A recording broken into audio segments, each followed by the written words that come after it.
Assalamualaikum warahmatullahi wabarakatuh, saudaraku pendengar NTA FM dan juga pemirsa NTA TV dimanapun Anda berada. Berjumpa kembali di siang hari ini, edisi hari Selasa 27 Oktober 2009. Kembali menjumpai Anda di program acara Dokter Kita hingga nanti pukul 14 waktu Indonesia Barat. Dan kita pagi ini seperti biasa akan menghadirkan narasumber dan menyajikan satu buah tema di mana Anda bisa bergabung bersama dengan kami di line telepon 661749, juga di 081393809000 untuk yang berada di line SMS.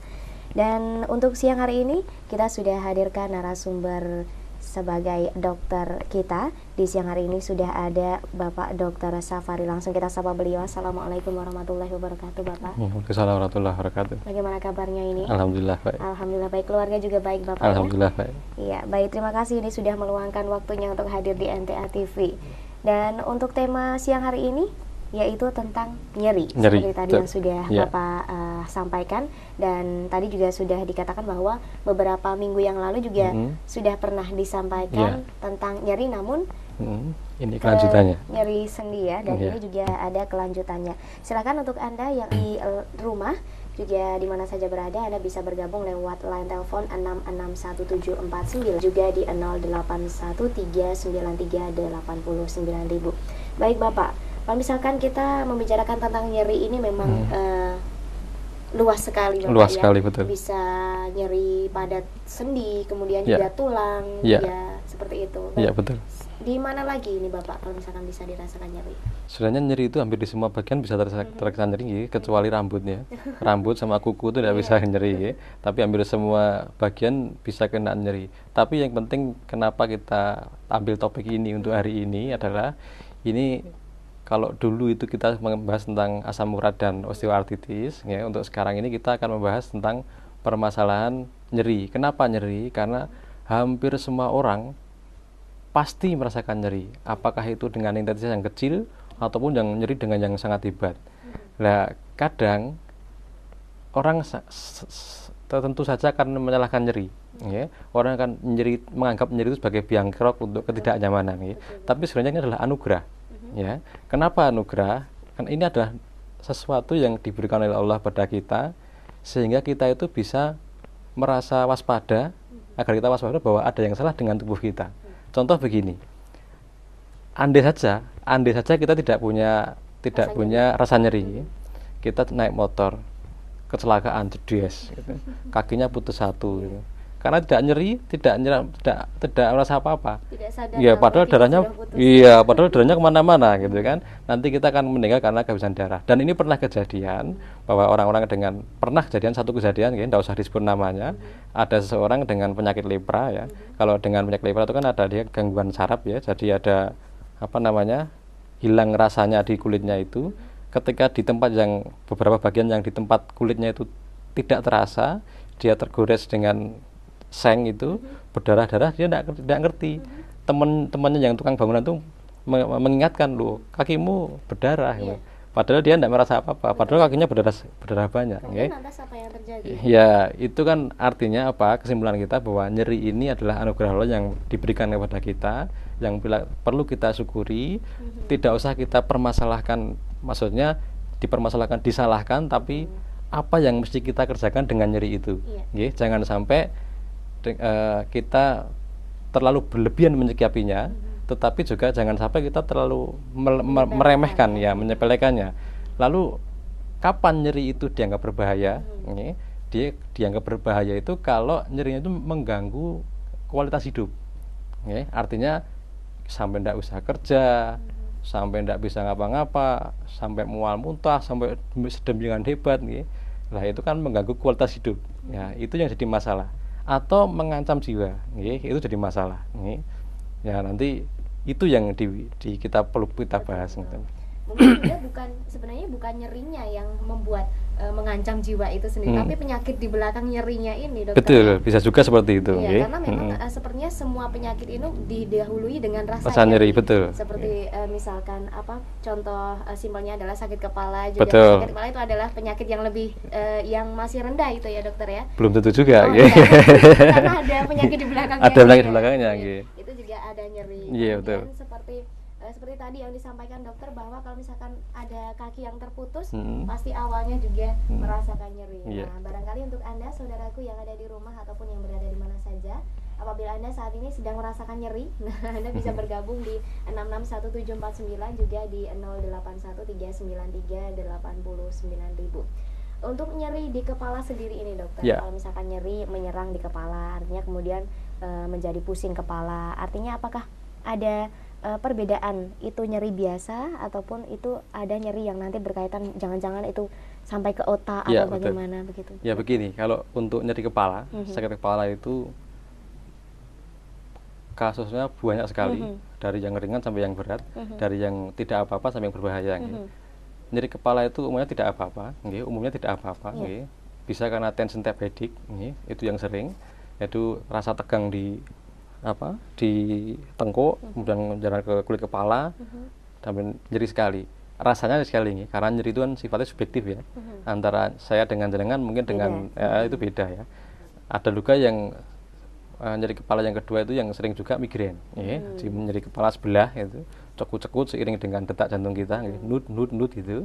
Ya, nah itu umumnya baik dengan obat-obatan. Ya. Tapi ada juga nyeri kepala yang sifatnya berbahaya. Ya, misalkan karena tumor otak, misalkan, ya. Dia nyerinya hebat sekali, ya, sampai tak tertahankan itu nyerinya, ya, dan juga biasanya disertai dengan muntah. Ya, jadi tanpa gejala apa-apa, pusing langsung muntah. Gitu. Biasanya di pagi hari umumnya, ya, itu bahaya. Ya. Atau dengan gejala gangguan saraf, ya, misalkan nyeri hebat, ada pelo. Ya, itu harus waspada, nggih. Stroke ya, jangan-jangan. Stroke yang hemoragik ya, stroke yang pecah pembuluh darah itu bisa begitu, nggih. Nggih. Baik. Itu tadi adalah berbahaya kalau misalkan nyeri itu menyerang ke kepala begitu, dokter ya. Tidak selalu, tapi kita harus kalau bisa sampai mengganggu, muntah, kemudian ya seperti itu. Kalau mengganggu ya kita harus baiknya waspada. Iya, baik, seperti itu. Nyeri yang ada di kepala, silakan untuk Anda yang ingin bergabung 661749 atau di line SMS. Kita masih membuka kesempatan karena waktu kita masih sangat lama sekali, masih sekitar 45 menit. Untuk nyeri lagi nih, dokter. Tadi sudah ada nyeri kepala, kemudian pernah juga merasakan ada nyeri di gigi. Katanya kalau misalkan gigi itu adalah awal dari penyakit, bahkan penyakit yang bahaya pun katanya juga bisa berawal dari sakit gigi, nyeri gigi. Begitu. Seperti apa, dokter? Ya, nyeri gigi itu bisa hanya yang gigi sensitif, bisa sampai ke gigi gitu. Bisa nyeri, kan gigi itu sebenarnya ada strukturnya ya, Pak ya. Dari bagian longga ada emailnya itu, lapisan dentinnya itu. Di dalam itu ada lubangnya, ada jaringan-jaringan namanya pulpa itu ya. Di situ ada pembuluh darah, ada saraf, dan ada jaringan ikat, Nah, kalau lapisan giginya itu terkelupas, entah karena gigis, karies, atau entah karena jatuh terus sobek, lepas itu giginya, jaringan saraf di gigi itu akan terpapar dengan lingkungan sekitarnya, itu bisa bikin nyeri. Nah, kadang-kadang kalau ini sudah terkelupas, dia bisa kemasukan kuman hidup di situ, dan itu bisa jadi masalah. Jadi sarafnya yang mungkin kena ya. Iya. Ya. Baik, kita terima di line telepon. Assalamualaikum. Iya, bisa dicoba lagi. Untuk bapak ataupun ibu yang ada di rumah ya, kita terima lagi. Assalamualaikum. Waalaikumsalam warahmatullahi wabarakatuh. Dengan siapa bapak? Pak Bambang Mojosongo. Bapak Bambang di Mojosongo, silakan. Assalamualaikum dokter. Waalaikumsalam warahmatullahi wabarakatuh. Keluhan saya sendiri, kaki saya dua-duanya kadang-kadang kalau mau tidur itu rasa kaku sekali, jadi seperti tebel sekali gitu loh. Jadi kaku, tapi kalau nanti kita siram dengan air, itu enak sekali kaki saya itu. Yang kedua, kalau tiap duduk maupun mau tidur, saya pijeti dengan di telapak kaki terutama. Dokter, telapak kaki kami dengan benda tumpul, saya pijat-pijat sendiri, itu juga enak sekali. Tapi kalau sudah siang hari kerja sampai sore selalu kaku sekali, ini gejala apa gitu, dokter? Ya, gitu dokter. Terima kasih sekali. Assalamualaikum warahmatullahi wabarakatuh. Waalaikumsalam warahmatullahi wabarakatuh. Silakan ini. Ya, ini Bapak Bambang ya. Katanya dulu pernah tanya juga nih Pak Bambang. Dulu waktu kita bicara samurat tuh ya. Ya, ini begini Pak Bambang ya. Kalau nyerinya tuh sifatnya tebal, kita apakah pertanyakan dulu apakah ada gangguan saraf ya. Dan kalau nyeri itu kaku begitu ya, apakah juga perlu dipertanyakan apakah ada gangguan sendinya nggih. Tapi kalau tebal itu miliknya biasanya umumnya karena miliknya saraf nggih. Apakah itu entah saraf yang kejepit di bagian tulang belakang nggih. Apakah sarafnya kejepit, apakah ada neuropati ya, neuropati itu gangguan saraf, bisa karena metabolik seperti gula dan sebagainya itu bisa menimbulkan seperti itu nggih. Nah, itu perlu kita pertanyakan nggih. Nanti kan ada tes-tes khusus seperti yang dulu pernah kita bicarakan itu nggih. Kalau nanti tidur telentang begitu, kaki satu yang pas sakit itu diangkat bagaimana, sakit apa tidak gitu. Kalau sakit berapa derajat dia kira-kira sakitnya itu nanti kan bisa menuntun kita untuk mengarahkan ini kira-kira arahnya ke arah mana gitu. Apakah sarafnya kejepit ataukah neuropati atau yang lainnya nggih. Untuk masalah masalah disiram, dipijet, bahkan kadang dikerokin, kadang-kadang ditampar nggih. Kaki yang kesemutan itu ditampar itu rasanya lebih enak nggih. Itu namanya reverse anestesi ya. Jadi kalau suatu nyeri nggih ditambah dengan nyeri yang lain itu bisa mengurangi rasa nyeri nggih. Walaupun kadang-kadang nyeri tambah nyeri juga gitu. Tapi ada juga yang nyeri itu kalau ditambah dengan nyeri dia akan berkurang nyeri. Contohnya begini. Selain itu ya, yang contoh mudahnya begini. Orang mau suntik, sebelum disuntik bokongnya ditamplek dulu. Pak gitu ya. Kan pedes itu, disuntik tidak terasa sakit. Gitu. Iya. Ya itu namanya reverse anestesi ya, Pak. Apakah ada teorinya itu, Ada teorinya, iya betul. Ya, kemudian ada lagi setelah tes-tes selain tidur terlentang seperti itu tadi, Dokter? Ya, nanti kalau kita ingin menentukan apakah ini ada gangguan neuropati metabolik harus cek darah ya. Apakah gulanya bagaimana, kolesterolnya bagaimana. Nanti profil lemak ya, sama itu tadi hematokritnya, eritrositnya nanti bagaimana nggih. Apakah itu nanti misalkan ada gangguan nggak lancar peredaran darahnya karena terlalu banyak terlalu banyak kelebihan eritrosit nggih, sel darah merah itu juga bisa mengganggu nggih. Baik. Kita terima lagi di line telepon. Assalamualaikum. Waalaikumsalam warahmatullahi wabarakatuh. Dengan siapa, Ibu? Endro. Ibu Endro, nggih, di Timur Solo, monggo. Assalamualaikum, Dokter. Waalaikumsalam warahmatullahi wabarakatuh. Saya tuh sering mengalami nyeri di dada. Tetapi beberapa bulan yang lalu, 2 bulan yang lalu itu saya tuh cek di laborat itu ternyata organ itu semua sehat. Sehat, ya. Yeah. Tapi kalau saya minum piroxicam ya, itu bisa sembuh. Ya. Ini bagaimana, apa ada efeknya nanti saya dengan minum piroxicam itu? Ya. Dan nyeri ini apa ada pengaruh yang lain? Karena dicek dari paru, ginjal, liver itu semua baik. Jantung, Bu? Jantung juga baik. Ya. Terus gula baik. Ya, semua baik gitu loh. Ya. Tapi kok kadang tuh nyeri, apa karena terlalu banyak naik sepeda apa gimana saya? Tapi kalau saya minum tadi piroxicam tadi hilang. Ya. Itu dulu, Dokter. Terima kasih. Ya. Assalamualaikum. Waalaikumsalam warahmatullahi wabarakatuh. Ini ada 2 pertanyaan ya. Pertanyaannya kenapa sakitnya itu, dan kedua efeknya piroxicam gitu ya. Betul. Yang pertama, kalau dicek semua normal, kita nyeri dada, dicek semua normal, itu namanya non cardiac chest pain, ya. Artinya nyeri dada yang bukan disebabkan oleh penyakit jantung. Jadi bukan jantung. Kalau bukan jantung, sudah dicek paru-paru sehat juga. Berarti bukan jantung, bukan paru-paru. Melihat kalau dia minum piroxicam baik, ada track record dia nanti. Ibu Indra ya. Ibu Indro ya. Jadi kalau sering olahraga sepeda ya, itu biasanya itu hanya dinding dadanya saja yang sakit. Bisa kelebihan beban, artinya kelebihan beban itu gaweane sing banyak itu atau olahraganya yang overtraining itu bisa nggih. Jadi memang kalau piroxicam hilang biasanya sumbernya dari dinding dada nggih. Dinding dada itu yang pertama. Yang kedua, bagaimana kalau kita minum piroxicam seterusnya? Begini, Bu, prinsipnya minum obat itu kayak utang. Ya. Jadi kalau kita tidak perlu minum obat, enggak usah minum obat. Seperti kalau utang, kalau kita enggak perlu berutang, ngapain kita berutang? Gitu ya. Jadi kalau kita minum obat itu kalau kita perlu.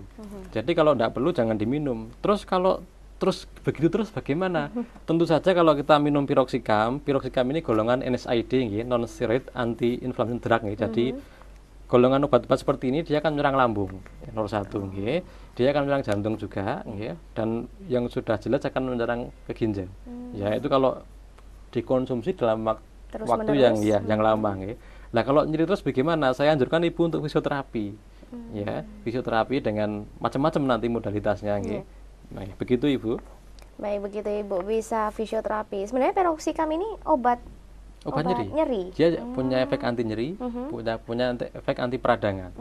Artinya jangan digunakan terlalu sering begitu, iya, dokter, kalau ya? perlu saja. Karena kalau misalkan terlalu sering malah tadinya paru-paru jantung tidak apa-apa malah jadi kena gitu ya, dokter, ya. Ini sering kasusnya jadi begitu sering. Iya, makanya ya karena kesalahan terlalu sering minum obat. Iya, gitu. betul. Assalamualaikum. Iya.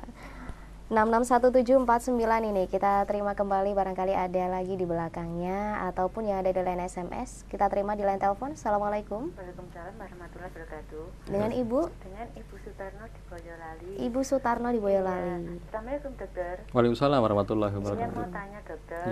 Saya ini kan penderita glaukoma, sudah operasi sudah 5 kali. Penderita apa ibu? Glaukoma. Oh, glaukoma. Ya, oh iya. Tapi alhamdulillah ini kan sudah pasien seumur hidup. Iya. Yang kedua, dokter, saya juga pengapuran itu bisa sembuh atau tidak ya, dokter? Saya sudah terapinya kalau di RT itu seminggu 2 kali, karena habis operasi sudah 3 bulan ini saya tidak ke RT tapi ditangani dokter saraf di Boyolali juga diterapi. Kemudian yang lututnya itu diberi blonyon itu loh, tadinya mau dibeli sekarang diganti ospicom itu loh, dokter. Kemudian minum obatnya itu sangobion sama yang kalau malam kan tidak dapat tidur kemudian tensinya naik, dokter. Itu dikasih dokter obat atarak itu loh, dokter. Apa, Bu? Atarak. Oh iya. Iya, itu sudah berapa bulan, karena kalau tidak bisa tidur kan tensinya naik. Sebenarnya saya itu di tes dalam apa itu semuanya normal, dokter. Oh gitu, nggih. Iya, tes itu loh, tes gula dan semuanya normal. Sudah operasi 5 kali. Lah yang saya tanyakan itu pengapuran itu bisa sembuh atau tidak, dokter? Kan sakit, dokter. Iya, Bu. Iya, terima kasih, dokter. Iya, sama-sama. Assalamualaikum. Waalaikumsalam warahmatullahi wabarakatuh. Menderita glaukoma. Ibu bertanya tentang pengapuran ini bisa sembuh atau tidak itu ya? Ya, karena track recordnya adalah dia menderita glaukoma. Ya, jadi begini ya, Bu, kalau pengapuran ini topik kita yang waktu awal puasa itu ya. Dari pengapuran itu kalau istilah awamnya ya, istilah kita namanya osteoartritis atau kadang disebut dengan radang sendi. Nah, nek betul karena itu sudah tegak diagnosa karena itu, ya di negeri maju pun osteoartritis ini atau pengapuran ini belum bisa disembuhkan dengan baik. Jadi termasuk yang disuntik di lutut itu pun juga tidak menyembuhkan penyakitnya dengan baik. Ya, terus bagaimana? Itu terapi sudah betul, Ibu. Jadi terapi sudah betul, obat itu kalau perlu saja. Dan dokter itu sifatnya hanya gundeli. Gundeli itu maksudnya kalau ibaratnya kalau ada kereta, ada gerobak glontor, itu digundeli ben glondori ora banter banget begitu ya, biar tidak cepat sekali. Jadi dengan teknik tertentu, misalkan satu, kurangi berat badan, jadi jangan gemuk-gemuk, Ibu. Yang kedua, jangan terlalu banyak gerak, bukan tidak boleh ya, jangan terlalu banyak gerak.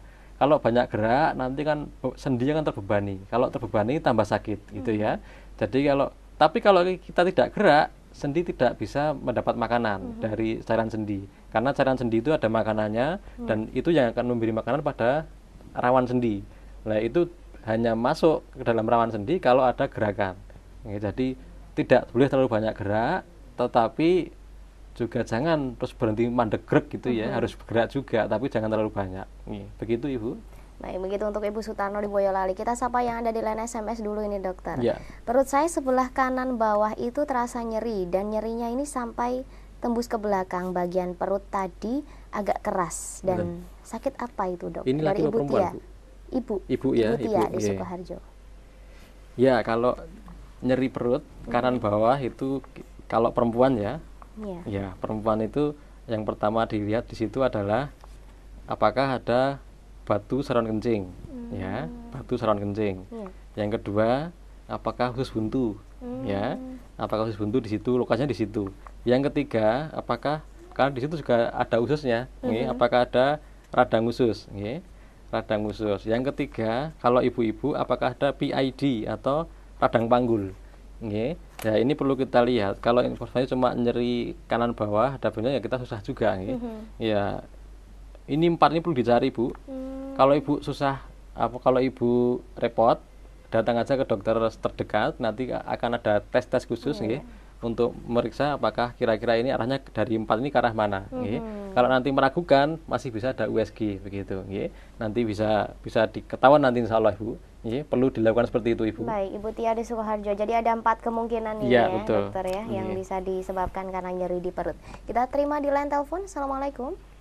Waalaikumsalam warahmatullahi wabarakatuh. Bunda ini. Iya. Iya, Bunda. Apa yang nyeri, Bunda? Assalamualaikum dokter. Waalaikumsalam warahmatullahi wabarakatuh. Saya mau tanya dokter. Iya. Saya tuh umurnya 60 tahun. 60 tahun. Lalu kalau tidur itu Ya. sering-sering itu kaki itu sama kram gitu loh. Dok. Iya. Kram ya. Ya. Bahasa Jawanya likaten itu. Iya. Itu penyebabnya apa? Apa kolesterolnya tinggi atau gimana? Nggih. Terus yang kedua, di persendian di apa itu lutut apa tuh tenggol itu loh dok. Ya. Kalau ditambah suntik oli, Ya. itu ada efeknya apa tidak dok? Oke. Iya, terima kasih. Ya. Assalamualaikum warahmatullahi Waalaikumsalam warahmatullahi Iya. wabarakatuh. Silakan ini, dokter. Ya, yang pertama likaten ya. Likaten itu perlu kita lihat dulu ya. Apakah ibu ini olahraga enggak gitu ya. Kalau tidak olahraga ototnya tidak terlatih ya. Tidak terlatih ya mestinya gerak sedikit nanti terus loyo gitu. Apalagi udah umur sekian gitu ya. Satu yang itu. Yang kedua apakah ada kekurangan mineral ya, kalium ya. Apakah ibu kaliumnya cukup atau tidak gitu ya. Bisa juga dengan obat-obat tertentu, obat-obat sendi itu kalau diminum terlalu sering dia akan mengurangi kadar kalium dalam darah. Kadar kalium dalam darah juga bisa menyebabkan likaten ya. Nah, itu perlu dicari Ibu ya. Kalau cuma begitu tok kita tidak bisa menentukan sebabnya apa ya. Yang kedua tadi untuk kalau disuntik oli itu apakah ada? Oh, tentu ada ya. Tidak ada suatu terapi dalam dunia kedokteran yang murni bebas efek samping, tidak ada ya. Pasti ada. Contoh mudahnya tentu saja kalau dicoblos terus jarumnya patah misalkan, nah itu kan risiko. Ya. Dicoblos jarumnya tidak bisa masih bisa keluar tapi ada perdarahan, itu kan risiko juga. Ya. Terus dicoblos ternyata tidak tahan dengan obatnya yang alergi dengan obatnya yang dimasukkan, itu masalah juga. Ya. Jadi kalau risiko selalu ada, cuma perlu kita pertimbangkan. Kalau tidak kita suntik apa risikonya? Kalau kita suntik apa risikonya, apa manfaatnya gitu. Jadi dua ini perlu dipertanyakan. Kalau banyak manfaatnya dengan disuntik, suntik aja gitu. Tapi kalau disuntik itu malah tambah jelek, tidak sesuai dengan uang yang kita keluarkan, mendingan enggak usah gitu. Baik, kalau misalkan masalah jarum patah itu adalah mungkin teknis ya dokter. Belum tentu ya. Disuntik kita gerak ketakutan, bisa patah. Karena ketakutan. Baik, kita terima di line telepon. Assalamualaikum. Iya, bisa dicoba lagi 661749. Assalamualaikum. Waalaikumsalam warahmatullahi wabarakatuh. Dengan Ibu Warno di Karangmalang. Ibu Warno di Karangmalang, monggo. Iya, mau tanya kepada dokter Safari. Iya, monggo.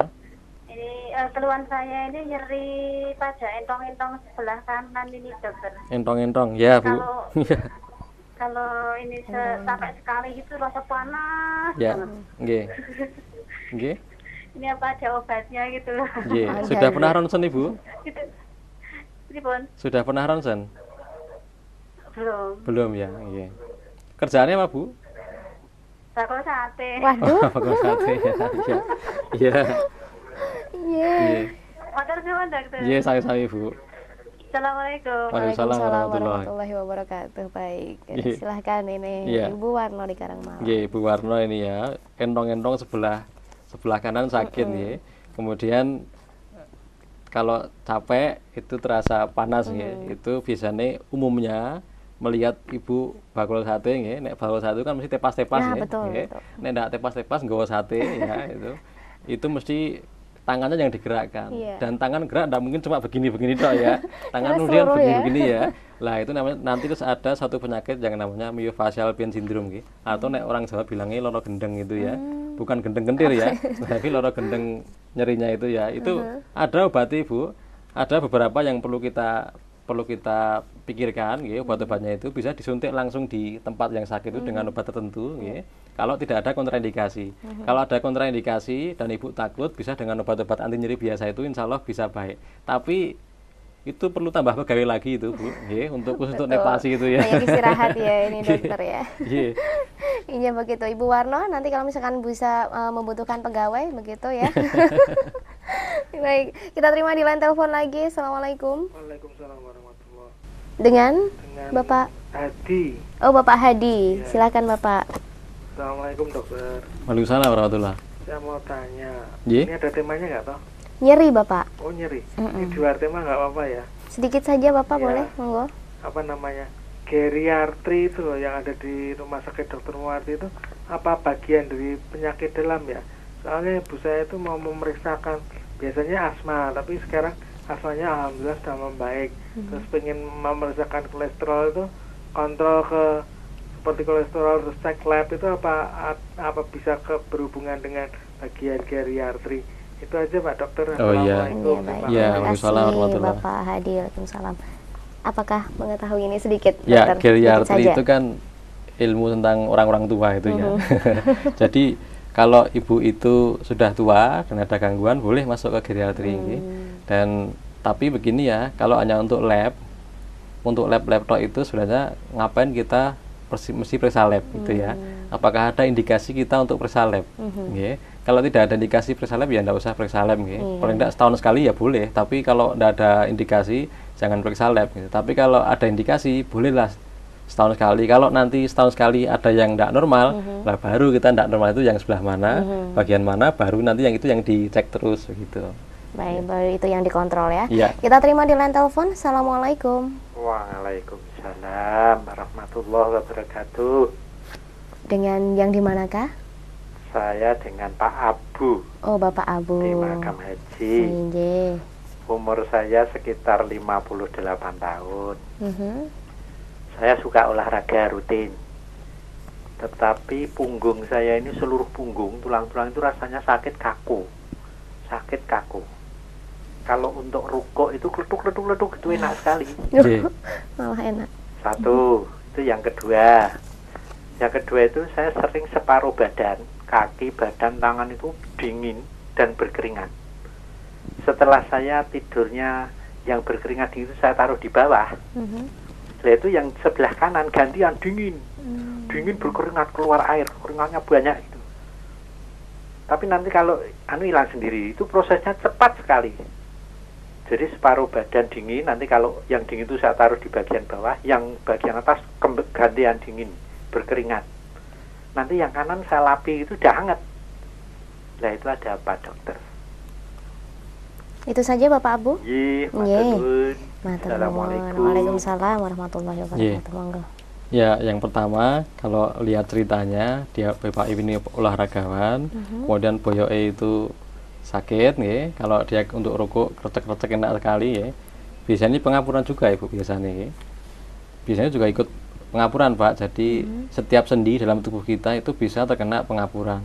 Cuma umumnya Pak panjen di tempat-tempat yang menyangga berat badan nggih. Salah satunya lutut, tulang panggul, dan kadang-kadang juga sering terjadi di tangan atau di punggung Pak. Jadi biasanya itu karena pengapuran juga nggih, tapi ini dugaan perlu kita buktikan nggih. Yang kedua untuk apa? Untuk keringat kita informasinya kurang ya. Apakah di situ ada gangguan peredaran darah? Nanti perlu tes ADP-nya itu ya. Ataukah ada gangguan saraf? Nggih.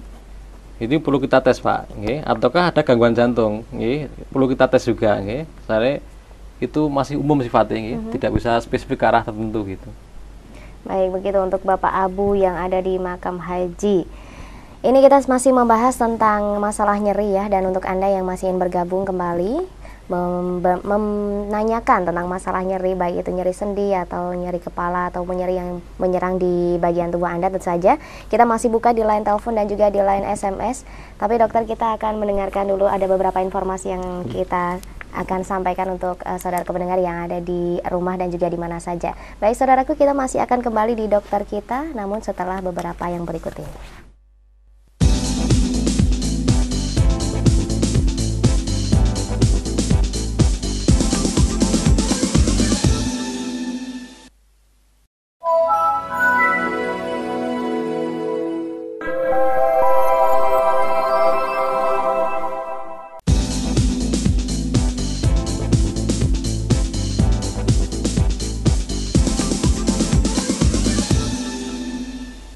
Baik, terima kasih Anda masih bersama kami dan kita masih berjumpa di dokter kita hingga nanti pukul 14 waktu Indonesia Barat. Dan untuk tema kita di siang hari ini adalah nyeri. Kita masih mengundang Anda, saudaraku pendengar MTA FM dan juga pemirsa MTA TV untuk ikut bergabung di 661749, juga di 08139389.000. Baik, kita masih bersama dengan Dokter Safari. Dokter, kita langsung baca di SMS ini. Ada Ibu Tari di Solo. Di daerah kaki saya sering lebam-lebam dan kaki kiri di atas mata kaki kalau dipegang ini terasa nyeri. Itu karena apa ya? Ya, itu informasinya kurang komplit Ibu ya. Yang pertama, kalau cuma begitu lebam-lebam itu banyak sebabnya ya. Apakah bapaknya perokok apa bukan? Kadang-kadang ada namanya Buerger disease ya. Jadi suatu penyakit yang menyebabkan tersumbatnya pembuluh darah. Itu bisa menyebab karena dia perokok atau suaminya perokok. Itu bisa begitu. Apakah bisa sampai jadi lebam gitu? Iya, bisa begitu karena tidak teraliri darah dengan baik. Atau yang kedua, apakah ada varises? Ini sering kejadian varises itu. Jadi varises terus bengkak-bengkak di sekitar polok itu ya, itu bisa begitu. Dan macam-macam Ibu, apakah ada kelainan pembekuan darah. Jadi kalau hanya begitu ya kita kesulitan, tapi sebaiknya itu perlu kita lihat karena wujudnya itu perlu dilihat. Ada namanya wujud kelainan kulit, itu penting karena itu bisa paling tidak mengarahkan kita ini arahnya ke arah mana, apakah ke arah gangguan peredaran darah, gangguan pembekuan darah, ataukah gangguan yang lain begitu. Baik, begitu untuk Ibu Tia tadi ya. Kita baca, kita terima yang ada di line telepon. Assalamualaikum. Waalaikumsalam. Dengan Bapak Edi di Sukoharjo. Bapak Edi di Sukoharjo, silakan. Mau nanya sama dokter. Iya. Ini awal ceritanya saya pernah kecelakaan, Dok. Iya. Terus kecelakaannya udah lama, udah sekitar tahun 90-an. Iya. Tapi akhir-akhirnya itu sering bengkak dan nyeri di pergelangan kaki yang pernah kecelakaan. Pernah 4 kali saya rongsenkan baik di RC dan rumah sakit yang lain, tapi ternyata hasilnya menurut rongsennya bagus, tapi kok sering nyeri. Itu masalahnya kenapa itu, Dok? Ya, terima kasih. itu dua-duanya Pak? Yang kanan. Yang kanan tok? Iya. Selalu yang kanan? Iya. Ya. Baik, begitu Bapak Edi. Terima kasih, langsung dijawab ini. Ya, ini kalau begitu bisa karena jatuh, karena trauma itu bisa menyebabkan pengapuran. Kalau pengapuran itu pada tahap awal di ronsen biasanya tidak ada kelainan apa-apa. Bahkan dicek darah pun juga tidak ada apa-apa. Tapi sering kejadian habis trauma atau jatuh kecelakaan kemudian muncul keluhan seperti yang Bapak sebutkan. Biasanya karena pengapuran. Bisa jadi pengapuran jenengan itu baru tahap awal. Atau kalau ada bengkaknya itu sebaiknya dengan cek untuk asam uratnya, apakah ada keluhan gangguan asam urat. Kalau ada asam urat, nanti kita pikirkan terapinya. Prinsipnya sama terapinya, tapi nanti ada tambahan-tambahannya gitu. Baik, begitu untuk Bapak Edi di Sukoharjo. Kita terima lagi di line telepon. Assalamualaikum. Halo, assalamualaikum. Assalamualaikum. Halo, assalamualaikum. Iya, waalaikumsalam warahmatullahi wabarakatuh. Dengan Ibu. Ini dari Ibu Seswanti ya Bu ya. Ibu Seswanti, di mana Ibu? Assalamualaikum dokter. Waalaikumsalam warahmatullahi. Di rumah.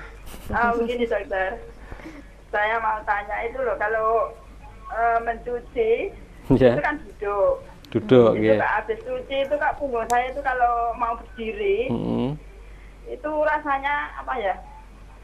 Kayak bengkak gitu loh. Bengkak ya. Itu gimana dokter? Nggih.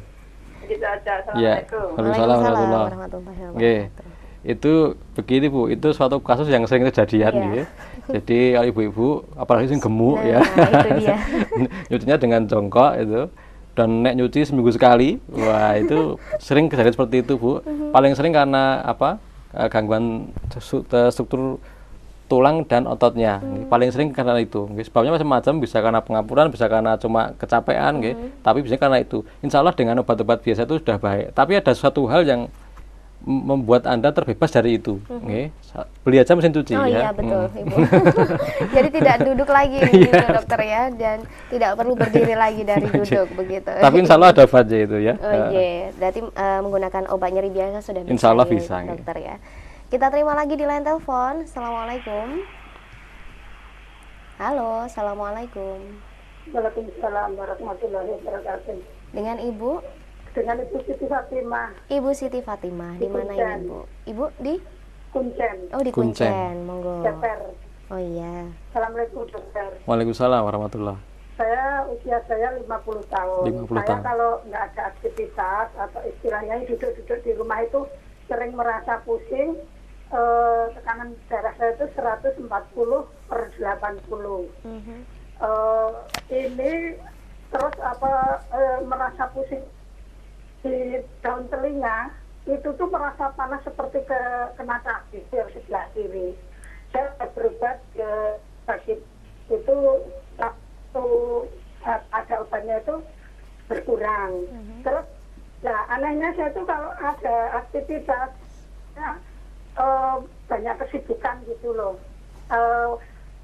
Ini saya kan ini petani ke sawah gitu ya, berjemur panas terik matahari gitu.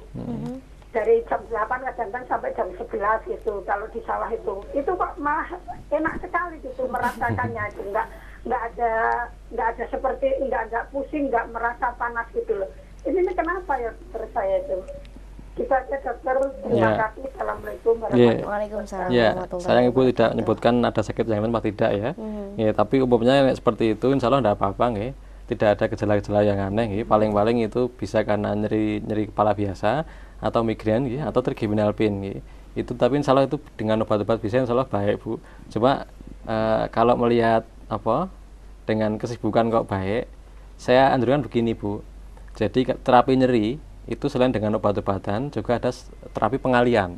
Pengalian itu bisa dengan nonton TV, bisa dengan kaset Al-Quran, dengan ngaji, dengan ketemu teman.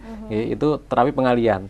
Kalau Ibu dengan minum obat, atau kalau Ibu baru kroso sidik-sidik begitu, coba aja dialihkan. Jangan terlalu dipikirkan, wah nanti saya cokot-cokot, nanti saya tidak bisa begini, nanti saya tidak bisa begitu.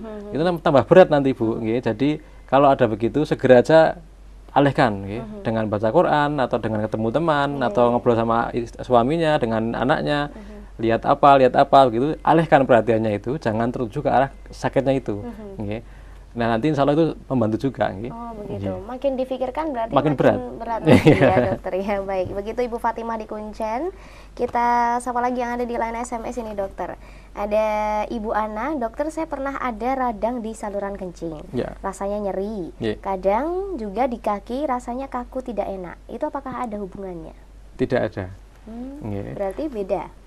Jadi itu bisa jadi satu orang sakitnya dua. Contoh sakit belekan sama panu, orangnya satu tapi anunya dua ya. Dan infeksi radang saluran kencing umumnya kalau diterapi dengan baik insya Allah dengan baik sempurna.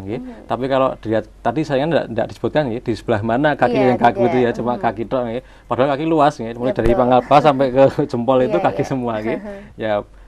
Tapi umumnya insya Allah tidak apa-apa, itu tidak ada hubungannya. Tidak ada hubungannya dengan radang saluran kencing ya. Baik, kita terima di line telepon. Assalamualaikum. Waalaikumsalam. Dengan Ibu?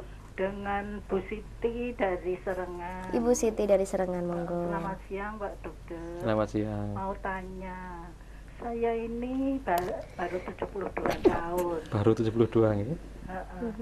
Tapi saya ini kok dengkul saya, lutut sebelah kiri. Itu kalau duduk agak kelamaan sedikit. Kalau berdiri itu kok rasanya itu kok nyeri. tapi ya nanti kalau berdirinya pelan-pelan ya sudah hilang. Terus tensinya juga kelihatannya ya normal ya. Seminggu yang lalu itu saya kontrol itu 120 dan 100 itu tak kira-kira ya normal ya dokter. Dan untuk nyerinya itu sebaiknya kita harus kontrol kemana tuh ya? Yang kira-kira tes gitu loh. Dokter apa? Ya Bu. Begitu Ibu Siti. Terima kasih. Assalamualaikum. Waalaikumsalam warahmatullahi wabarakatuh. Saya komentari yang tensinya dulu ya Bu. Tensi 120/100 Ibu. 100-nya itu tidak normal Bu. Maksimal untuk kita kan pakai WHO ya, pakai standarnya WHO itu 90 maksimal Bu. Ini sampai 100 ini 100 ya, itu kelebihan Ibu. Satu itu. Yang kedua, untuk nyeri yang di lutut itu, ini topik kita waktu awal puasa kemarin, ini adalah osteoartritis atau pengapuran sendi atau radang sendi sebutnya. Itu kalau Ibu tanya, tadi sudah ada ya, seperti yang tadi. Kalau Ibu tanya kemana Ibu periksa, ya paling pas ya ke ahlinya, ahli reumatologi. Jadi dokter spesialis penyakit dalam, nanti ada gelar lagi konsultan reumatologi. Begitu, itu adalah yang paling pas begitu ya. Paling pas itu bidangnya dia gitu tadi kata Ibu Siti di Sragen. Baik, kita terima lagi di line telepon sudah ada yang ingin bergabung. Assalamualaikum. Waalaikumsalam. Dengan Ibu Sum di Sukoharjo, Mbak. Ibu Sum di Sukoharjo. Baik, monggo. Ini dokter, Assalamualaikum. Waalaikumsalam warahmatullahi. Saya mau tanya, saya umur 51. Pekerjaan saya menjahit, tapi saya hanya memotong. Hanya apa? Hanya memotong. Hanya memotong, Iya, ada ya karyawannya. Terus yang keluhan saya itu kalau saya bangun tidur atau tangan saya kanan ini dok, tangan saya kanan bagian jempolnya itu kalau saya nggak aktivitas itu kaku dok. Jadi untuk misalkan jempol gitu yang biasanya itu bisa melengkung, ini cuma lurus gitu saja. Nah itu tapi nggak merasa kemeng atau nyeri apa-apa gitu, nggak, cuma perasaan tuh kaku gitu. Ya itu kira-kira apa dan saya harus bagaimana gitu dok. Ya terima kasih. Terima kasih Ibu. Waalaikumsalam warahmatullahi wabarakatuh. Monggo dokter. Ya, ini namanya penyakitnya sering sekali terjadi pada orang dengan motong seperti Ibu atau jahit atau mukul-mukul gitu ya, atau neples-neples itu, ceklek-ceklek begitu. Itu sering jadi seperti itu Ibu. Namanya osteoartritis basilar tem. Basilar tem berarti radang atau pengapuran pada jempol tangan. Itu sering terjadi dan itu asalkan tidak terlalu banyak gerak, insya Allah baik dengan sendirinya, tapi tidak bisa sembuh dengan baik. Artinya keluhan nyerinya bisa hilang, tapi proses penyakitnya tetap ada. Kalau nanti kekeselan dengan motong-motong itu ya nanti tambah berat lagi.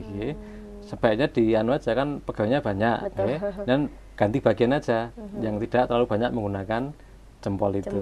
Ya, baik. Berarti kalau misalkan nanti nyerinya hilang, kemudian dia memulai untuk bekerja lagi, artinya nanti muncul lagi gitu. Kalau kelelahan bisa. Capean ya. Tapi kalau cuma gerak biasa, insya Allah tidak. Ya begitu, baik. Kita terima kembali, masih ada waktu 10 menit. Assalamualaikum. Assalamualaikum. Waalaikumsalam warahmatullahi wabarakatuh. Dengan Ibu? Dengan Ibu Tini Sukoharjo. Ibu Dini? Tini. Oh ya. Ibu Tini di Sukoharjo. Assalamualaikum Mbak Dokter. Waalaikumsalam warahmatullahi wabarakatuh. Saya itu begini Pak Dokter, sebulan yang lalu jatuh dari sepeda motor, tapi tidak ada lecet sedikitpun. Tapi akhir-akhir ini di pundak sebelah kiri saya rasanya nyeri. Sudah saya periksakan ke dokter, katanya tidak apa-apa, hanya jarum. Tapi kok sampai 1 bulan nggak sembuh ya Pak Dokter. Kalau mau tidur itu rasanya nyeri sekali. Gimana ini Pak Dokter? Jatuhnya gimana Bu? Jatuhnya di jalan itu hanya miring sedikit gitu loh Pak Dokter. Sing kena bagian apa nih Bu? Bagian pundak. Bagian pundak sing kena ya. Itu rasanya jarum gitu loh Pak Dokter. Nah itu bagaimana Pak Dokter? Apa saya harus periksa kemana? Terima kasih. Wassalamualaikum warahmatullahi wabarakatuh. Ya, baik. Kalau nyerinya ganggu sekali, kalau nyerinya ganggu sekali itu sebaiknya minum obat. Tapi kalau nyerinya tidak terlalu hebat, dan tapi ibu merasa terganggu, sebaiknya fisioterapi saja. Ya. Tapi kalau bisa tidak terlalu ganggu, biarin aja. Artinya nyeri itu nyeri sifatnya nyeri fisiologis ya. Jadi karena dengan jatuh dan terus itu sakit, itu wajar-wajar aja Bu. Yang jadi masalah nanti kalau sudah tadi berapa bulan tadi Bu? Gimana? Tadi berapa bulan Ibu tadi? Jatuhnya satu bulan. Satu bulan atau 1 bulan? Yeah. 1 bulan. Kalau lebih dari 3 bulan, itu jadi masalah. Nanti perlu kita evaluasi lebih lanjut. Okay? Kalau karena jatuh nyerinya itu sampai lebih 3 bulan, itu jadi nyeri kronis. Ya, nyeri kronis nanti terapinya berbeda dengan nyeri akut. Ya. Dan obat-obatnya pun juga berbeda dengan nyeri akut. Ya. Ya, begitu Ibu. Ya. Baik, itu tadi Ibu Tini yang ada di Sukoharjo. Kenapa lebih banyak pengidapnya adalah wanita ya dokter ya? Apakah ada kaitannya? Kalau nyeri ini sebenarnya banyak yang bergabung. Ya, definisi nyeri itu adalah pengalaman sensorik atau psikis yang tidak menyenangkan. Kalau sifatnya pengalaman, itu pengalaman antara laki-laki dan perempuan beda, antara bapak dengan anak-anak beda, antara anggota keluarga yang manja dengan yang tidak beda, karena sifatnya pengalaman. Betul. Umumnya laki-laki lebih tahan nyeri daripada perempuan karena memang sifatnya begitu. Jadi sudah dididik sejak kecil bahwa laki-laki tidak boleh nangis, laki-laki harus tegar, laki-laki harus begitu. Ya itu yang membuat membuat mindset di kepalanya bahwa saya kuat, gitu. Tapi kalau perempuan kan betul. Sebaliknya, oh jangan begitu, engkau tiba lo, gitu kan. Nah, jangan begitu nanti begini lo, gitu kan. Ya itu memang begitu karena ada faktor sugesti juga ternyata. Jadi mindset di kepala kita, di otak kita itu akan mengaruhi alam bawah sadar kita itu akan mengaruhi bagaimana kita bersikap dengan nyeri itu. Baik, seperti itu. Baik. Barangkali ada lagi yang disampaikan ini dokter untuk terakhir kalinya karena waktu sudah mau habis ini. Saya anjurkan begini, kesimpulan saya untuk nyeri ini, jadi kalau kita merasa nyeri, jangan khawatir dulu, tanyakan dulu pada diri kita kenapa kita nyeri, cari sebabnya, ada apa tidak. Kalau bapak atau ibu kesulitan, sebaiknya kalau itu mengganggu sekali, datang ke dokter, harus bagaimana, ada obatnya apa tidak. Jangan pernah nyeri yang berkepanjangan itu diobati dengan sendirinya. Kenapa? Karena efek samping dari obat itu akan banyak sekali. Saya kira itu. Baik, begitu. Terima kasih ini Dokter Safari atas kedatangannya di studio Radio MTA TV. Dan insya Allah besok kita juga bisa melanjutkan lagi ini. Soalnya ada banyak sekali yang ingin bergabung, teleponnya juga tidak berhenti gitu dokter ya. Terima kasih dokter. Assalamualaikum warahmatullahi wabarakatuh. Waalaikumsalam warahmatullahi wabarakatuh. Baik saudaraku pendengar MTA FM dan juga pemirsa MTA TV, demikian tadi obrolan kita bersama di dokter kita. Insya Allah Selasa besok di jam yang sama dokter kita masih akan kembali hadir menjumpai Anda. Jadi Salsabila harus pamit undur diri untuk sekarang ini, dan jika ada salah kata mohon maaf yang sebesar-besarnya. Akhirnya wabillahi taufik wal hidayah. Wassalamualaikum warahmatullahi wabarakatuh. Waalaikumsalam.